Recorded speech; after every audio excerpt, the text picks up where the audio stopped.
The teams have been announced. Driver introductions and team introductions for NASCAR's Sprint All-Star Race. This is not just a normal NASCAR night. It's the stars of NASCAR, and now they get ready to step into their office. Woo, indeed. It's time for another racing question from Ask.com, the official search engine of NASCAR. If you want the answer now, go to Ask.com, where NASCAR fans go to get answers. Which two rookies won the All-Star Race? Well, we know another rookie has a chance to do so tonight. If you're just joining us, Joey Logano, the fan vote winner. He is in the All-Star Race. Jamie McMurray, Sam Hornish, also racing their way in. I'm guaranteeing you right now, things are really starting to tighten up. I promise you, folks, you better tie that television set down because it's getting ready to get wild and woolly. That's right. Jeff Hammond, Chris Devoda in our Speed studio. Let's go upstairs. Mike Joy, Larry McReynolds, Darrell Waltrip. Are you guys feeling the energy in this place tonight? Just how do you handicap the front of this field? Jimmy Johnson considers this his house. Kurt Busch has had a huge resurgence. Matt Kenseth won the first two races of the year. Junior hasn't won in how long? Mark Martin, first two-win season in 10 years. How do you pick a winner just out of that bunch? Well, you don't, and that's what makes this race so much fun. It's unpredictable. There have been more races won here, this All-Star race, on last lap incidences. I'm not going to say passes. I'm not going to say what, but incidences. And it'll be the same thing tonight. I guarantee it. You got to be careful about telling that driver checkers or wreckers. I told Davey Allison that in 1992. He misunderstood me. He brought me both of them. He brought me half of a steering wheel and the checkered flag. So you want to be careful with checkers or wreckers. There's a good chance they may not have enough records. They may not. At this place, the way we've seen the Sprint All-Star Race play out. There they are. 21 of America's best. Ready to roll and ready for those famous words. Race fans, it's time for the most famous words in motorsports. Here to give the command, please welcome Columbia-Nashville duo Montgomery Gentry. Gentlemen, start your engines!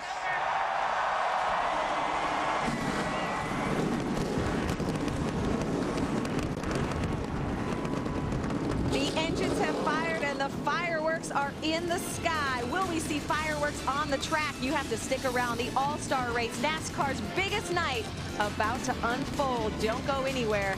Cars on the track right after this. Under the bright lights of Lowe's Motor Speedway, 21 drivers in search of $1 million payday. The day started out nasty. Big bands of showers coming across Greater Charlotte. Got soaked a couple of times, but then it all cleared out, and now under 75-degree skies, there's a wind out of the southwest and heavy clouds. The AutoZone race format for tonight will run 150 miles. That's 100 laps in 4 segments. The first segment, 50 laps. And after you complete lap 25, you must then come to pit road for a 4-tire change. A caution after 50 laps, a 20-lap segment, another caution, a 20-lap segment that Kyle Busch called the hot dog segment because he thinks that's when everybody will go for hot dogs, but he calls that the most important segment of this race. And then the final shootout, 10 green flag laps, and the winner makes over $1 million. So what about that hot dog segment? There is no question. You have got to do everything you can in that segment to get as much track position as possible for those 10 green flag laps. Double file restarts once again all through this race. There is no overdrive or green-white checker because this race will end under green. Only green flag laps count as you have a look at our sprint starting grid. And as you do, let's have a chat with the man in row 2.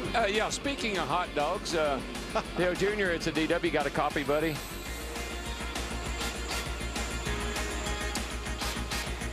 Hey, Junebug, got a copy, buddy? And we're having a little technical issue here. Let me try one more time. Dale Jr., DW here, you got a copy, bud? He's getting his pit road speed. Okay. We'll wait on him here a second. We'll get back to him. Come back on that again. You can cut stuff off in the beginning. 4,000, second gear. Sounds like they about got that figured out. We'll try one more time. Dale Jr., it's DW, buddy. You got a copy?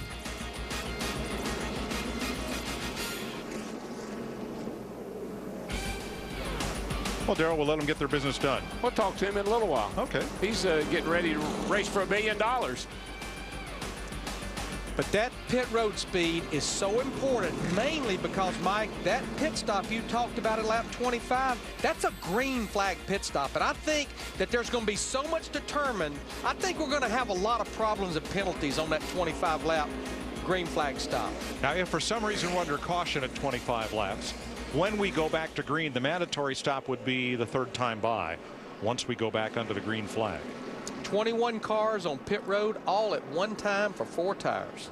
That in and of itself is going to be pretty exciting. I think so. Just watching that happen. All right, let's get down to pit road, beginning with Matt Yoakum.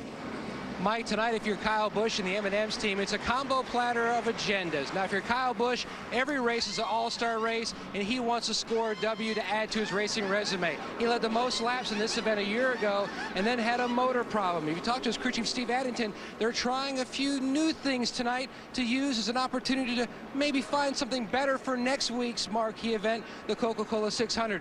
And, of course, if you're JD or Joe Gibbs, your agenda, you just don't want to see your car leave here on the flat bed. Those things cost a lot of money. Could be a big money night for this JGR team. Steve Burns.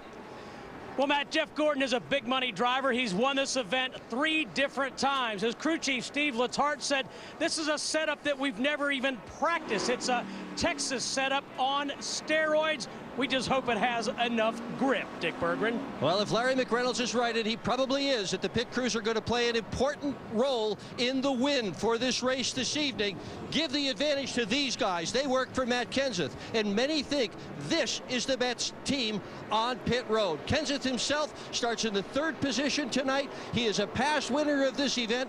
He drives car 17 and starts 3rd. Our other pit reporter, Carl Edwards, is busy at his day job tonight. He will line up his number 99 in 12th place. One thing you don't want to do, Mike, is you don't want to take yourself out of this race early. No. You know, you got to hang around to get the $1 million. And on point, Jimmy Johnson, the driver who has banked more all-star money than anyone, $2.7 million. And as we told you during pre-race, the pole winner at every NASCAR race has the option of starting on the inside of the front row or the outside, and only the pole winner has that option.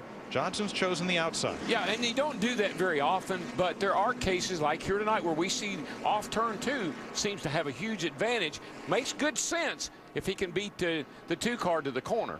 Jimmy and his Hendrick teammates happy to have the boss back at the track. Rick Hendrick is here, and we listened in on his conversation with Jimmy Johnson. Jimmy, you got a copy, Jimmy? Put it to him, man. Have some fun. Be careful. 4, boss. Good to hear your voice, and hopefully we get you the victory lane tonight. I hope I didn't get dressed up for nothing, man. I feel the same way. We'll do my best. I should have got Mr. Hendrick to talk to Dale Jr. for me.